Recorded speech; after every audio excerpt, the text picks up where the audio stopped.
बताओ संसारों पर क्या बीतेगी।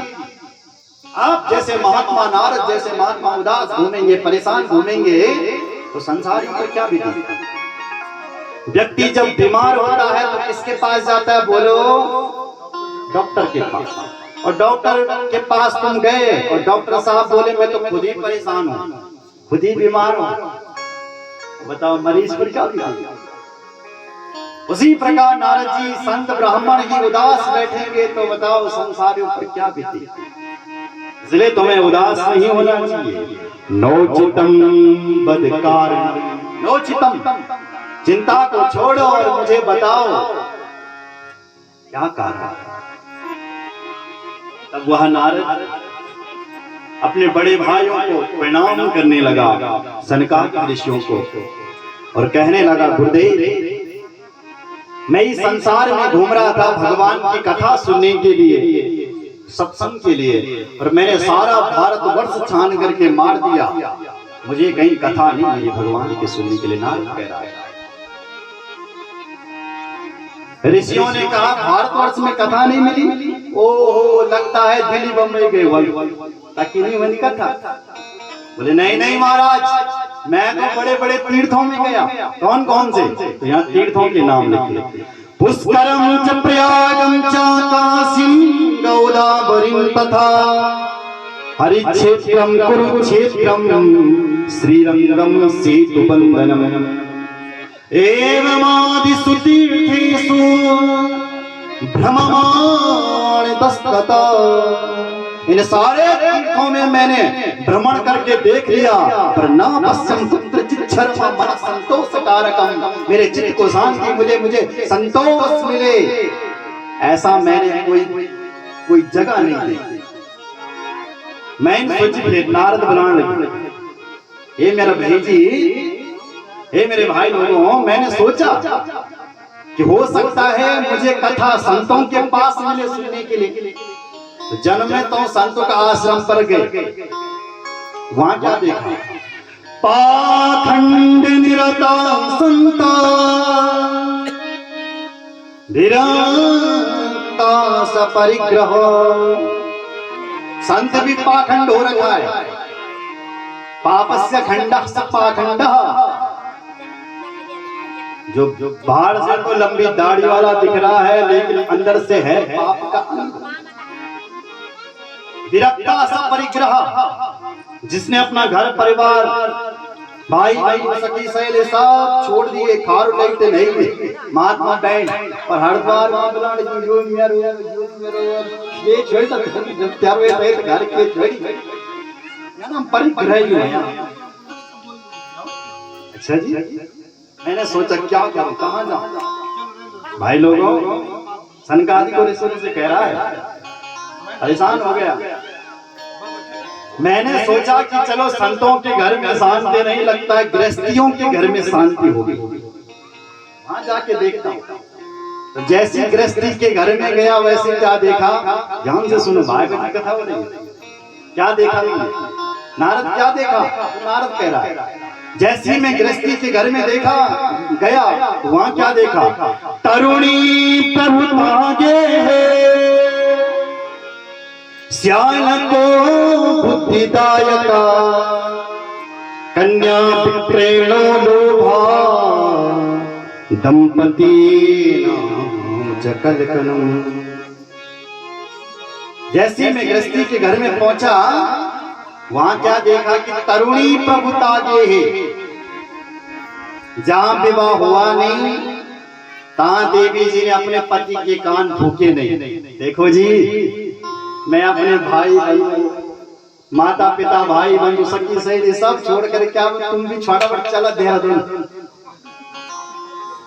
मैं छोड़ी लोग तुम भी छोड़े जाओ, अब क्या कभी हम कर रहे ऐसे हो गई तरुणी प्रभु। घर घर में देवी का चलाव चल रहा है। व्यक्ति को कोई बड़ा काम करना है तो अपनी माँ जी से नहीं, पिताजी से नहीं पूछेगा। लिखा है श्यालको बुद्धिदायकः, अपनी पत्नी का जो भाई पक्का चेला बन गया। भाई तू जैसा बोलेगा मैं वैसे करूंगा, चल मकान बनाते हैं, ये करते हैं, वो करते हैं। इसकी सलाह ले रहा है आजकल मनुष्य। और तरु कन्या विक्रेणो लोभा, बेटा बेटियों का भी विक्रय विक्रय महासंग्राम हो रहा है। अच्छा लगदो की हित हुई नहीं के देरा पता ठाट कर एकदम वाला राणा राणा भाई बाबू छोड़ी एकदम बोले नहीं नहीं वहां क्या हो रहा? बोले दंपति नाम चकलकनम, महाभारत में कलकनम कला हो रहा है। ये दुर्दशा जब मैंने इन गृहस्थियों की देखी तो मेरा तो खोपड़ी चकरा गई, गुर्दी चकरा गई। क्या देखा? और तीर्थों में गया तो क्या देखने के लिए मिला? न योगी सिद्ध होगा, न ज्ञानी सत्क्रियो नरहा, कलिदावानरे नाध्या साधनम भस्मतांगतम। न योगी है, न कोई सिद्ध महात्मा है, न कोई ज्ञानी है। कलयुग में जितने भी ये बन रखे हैं ना, लिखा है साधन भस्मताम गतम, पेट पालने के लिए कर रहे हैं बस। धर्म कर्म जो भी चल रहा है, घर गृहस्थी चल जाए बस इसलिए हो रहा है। स्पष्ट बात। जय श्री राम। क्योंकि गुरुजी इतना ही नहीं, सत्य भी चले गया। सत्यम नास्ति तपः शौचम दयादानम न विद्यते। व्यक्ति के अंदर न सत्य रहा, न तप रहा, न शौच रहा, न दान रहा, कुछ भी नहीं रहा। अच्छा तो व्यक्ति फिर जी क्यों रहा है? कहते ये संसार में जीने लगी। अगाड़ी देखा क्या लिखा? उदरम भरिणो जीवा वरह का कूट भाषण। उधर कहते हैं पेट को, पेट पालने वाले, पेट का नाम पड़लो, अच्छा का नाम पड़ला, और यू कन का नाम हलो रस सीधे, यही टेंशन तो है और कुछ है नहीं। तो जय श्री राम, जोर से बोलो। कूट भाषण, अच्छा बोलो किसी के लिए बुरा मानता है। भाषा शैली इतनी गलत हो गई है, क्या बोलूं। जय श्री राम। नारद जी कहता मैं दुखी हुआ, और दुखी होकर के मैंने सोचा मैं कहां जाऊं कहां जाऊं कहां जाऊं। तो जब इंसान दुखी होता है ना तो भगवान उसको एक प्रेरणा करता है, अंदर से आवाज आती है कि तू वहां जा। ऐसी गुरुजी, हे सूर्य जी महाराज, हे सौनकादि ऋषियों, मेरे अंदर से आवाज आई क्या कि मुझे श्रीधाम वृंदावन जाना चाहिए। और मैंने जब ये आवाज आई तो मैं श्रीधाम वृंदावन चल पड़ा। यामनम तटमापन्नो यत्र लीला हरिरभू। जहां मेरे भगवान ने अनेक प्रकार की लीलाएं की है, ऐसे उस वृंदावन धाम में मुझे अवश्य शांति मिलेगी। तो मैं वृंदावन गई शांति पाने के लिए। पर जैसे मैं वृंदावन पहुंचा, पहुंच भी नहीं पाया, पहुंचने की बात हो रही। हे गुरुजी, हे सौनकादि ऋषियों, मैं पहुंच नहीं पाया गंगा के यमुना के तट पर। तब तक एक आश्चर्य देख लिया, लिखा है माया, मैं पहुंच नहीं पाया कि तब तक क्या हुआ? तत्राश्चर्यं मया दृष्टम श्रूयतां तन्मुनीश्वरा। एका तो तरुणी तत्र निषण्णा खिन्न मानसा। एक आश्चर्य देखा कि एक युवती, एका तो तरुणी तत्र, एक तरुणी यानी 20 साल की कन्या जोर जोर से यमुना के तट पर रो रही है। खिन्न मानस आवाज कर रही है, जोर जोर से रो रही है। उसके सामने दो बुढ़े पड़े हैं, 90-90 साल का बुढ़े लेके। कुछ स्त्रियां उसको घेर करके बैठी हैं और वो 20 साल की युवती जोर जोर से रो रही है। मैं साधु हूं, मैंने सोचा कि इस स्त्री का कुछ दुख दूर करता हूं, ये क्यों रो रही है, पूछता हूं इससे। हे मेरे भाई, मैं उसके पास गया, फिर मुझे साहस आया, ध्यान आया कि यहाँ पर स्त्री स्त्री बैठी है। कहीं मैंने इनसे पूछ ही लिया कि हे माताओं, तुम क्यों रो रही हो? और मूल माताओं ने कहा, हे बाबत भाई क्या पड़ी, हम रो चाहे कुछ भी करो। अब माताओं का स्वभाव है, उसी समय क्रोध आ जाता, तो उसी समय माताएं पिघल जाती, सरल स्वभाव। इसलिए मेरे मन में ध्यान आया कि कहीं ये कुछ कहे नहीं, इसलिए मैं वापस लौट आया। आधे रास्ते तक तो गया, पर उनके सामने जाने का साहस नहीं हुआ, इसलिए वापस लौट करके आया। उस देवी ने मुझे जो रो रही थी देवी, उसने जब मुझे वापस लौटते हुए देखा ना, तो आवाज लगाई। क्या कहा? भो भो साधु क्षणतिष्ठा मच्चिंताम विनाशय दर्शनं तव लोकस्य सर्वथा गहरं परम। हे साधु, भो साधु क्षणम तिष्ठा, एक क्षण के लिए ठहरिए ठहरिए ठहरिए नारद जी। दर्शनम तव लोकस्य, हे नारद जी, आपका दर्शन तो इतना दिव्यशाली है कि मेरे न जाने कितने जन्मों के भाग्य उदय हो गए। यदा भाग्यम भवेत् भूरि भवतो दर्शनम तदा, मेरे न जाने कितने जन्मों के भाग्य उदय हो गए नारद, जो आपके दर्शन हो गए, आपके दर्शन हो गए। नारद जी सामने गए। उस देवी ने जब ऐसी आवाज से बुलाया तो पूछा नारद ने, देवी काशित्वम, तुम कौन है? काबिमो, जो ये दो बुढ़े बैठे हैं ये कौन है? बददेवी सविस्तारम स्वस्य दुःखस्य कारणम, तुम्हारे दुख का कारण क्या है देवी, मुझे तुम विस्तार सहित बताओ। इसने कहा, नारद ने कहा।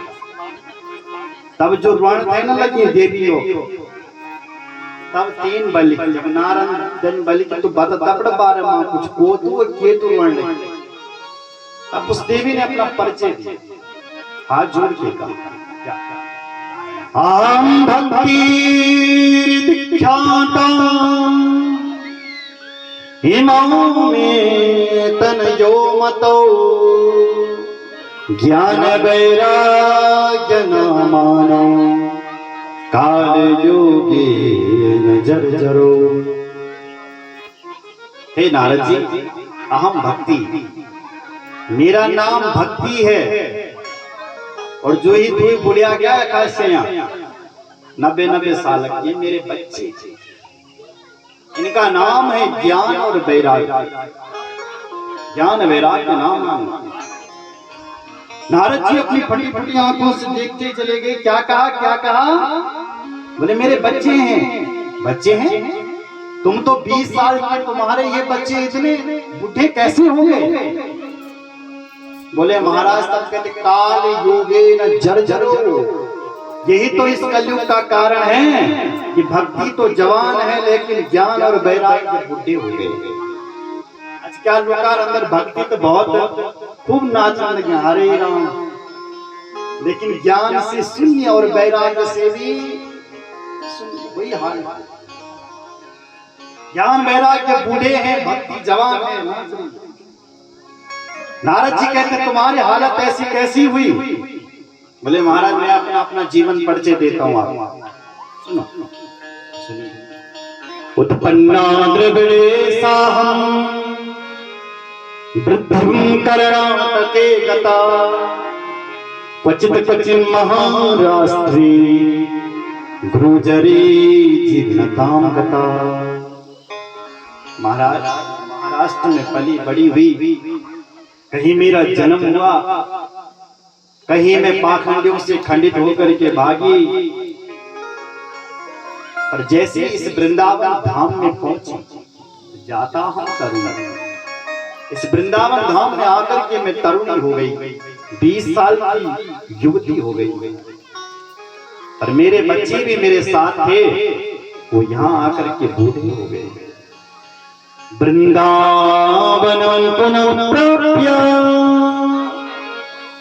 नवीन स्वरूपिणी जाता हम युवती सम्यक पृष्ठरूपा तु सांप्रतम।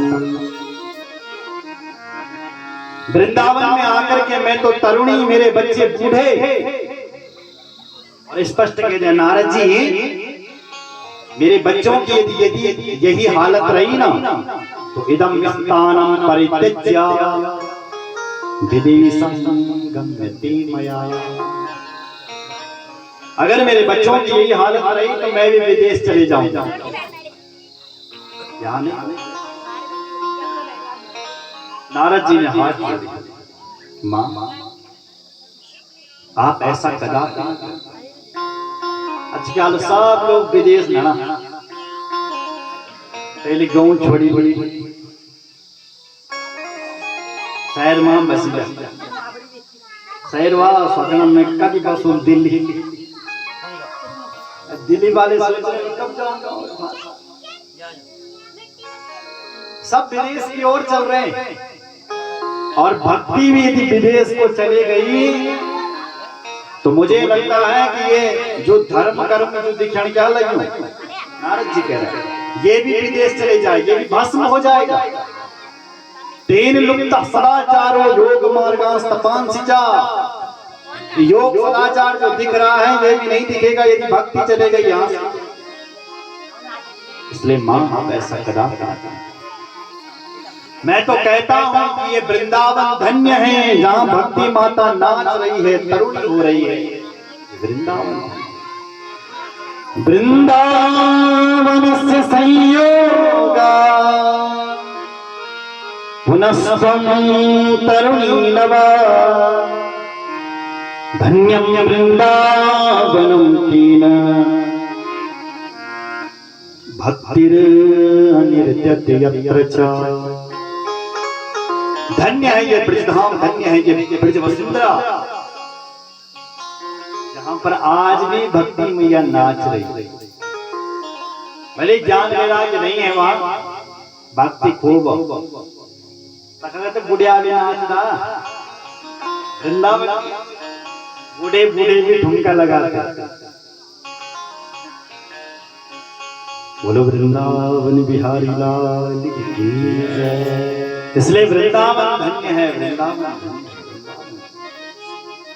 और माँ जी आप चिंता मत करो, भक्ति माँ चिंता मत करो। ये नारद कसम खाता है ईश्वर की, तुम्हारे बच्चों को मैं ठीक करूंगा। नारद कह रहा है, घोषणा कर दी नारद ने। क्या? अन्य धर्म पुरस्कृत्य महोत्सवा। हे मां भक्ति, मैंने अन्य धर्म शास्त्रों को पीछे रख के गेह गेह जने जने घर घर में जन जन में यदि तुम्हारी ज्ञान और वैराग्य की स्थापना न कराई, नारद तदा न हम हरे दासो लोके परिवर्तये। अगर मैंने भक्ति ज्ञान और वैराग्य की स्थापना ना कराई जन जन में तो ये हरि का दास नहीं कहलाएगा। ये नारद, ये घोषणा जब नारद जी ने की, भक्ति माता प्रसन्न हो गई और नारद जी की स्तुति गाने लगी। कैसी गाई होगी भक्ति मां की स्तुति? सुनिए। जयति जगति माया यस्य कायाधवस्ते वचन रचन में कम केवलं च कलैया।